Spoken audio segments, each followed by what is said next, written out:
En 'n lekker hartlike goeiemôre vir jou. Ek wil vanmôre gou 'n bietjie met jou praat oor die tong. Wat sê ons vir mekaar en hoe praat ons met mekaar? In Spreuke vind ons hier, hy sê, luister gou mooi. Van die vrug van iemand se mond word sy maag versadig.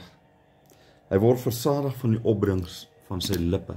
Met ander woorde, dit wat jy sê, dit wat jy spreek oor mense, dis die goed wat jou maag eintlik gaan verteer later.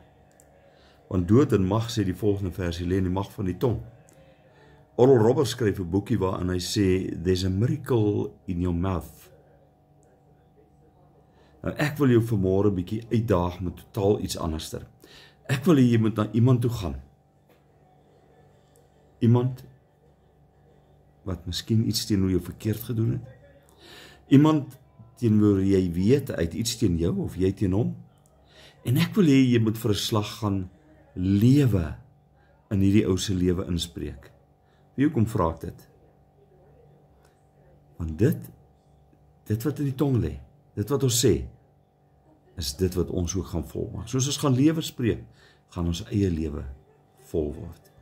Here, baie dankie vir u woord. Dankie dat ons die mag het om lewe te kan spreek. Amen. Jy moet 'n baie lekker dag hê. Bye bye.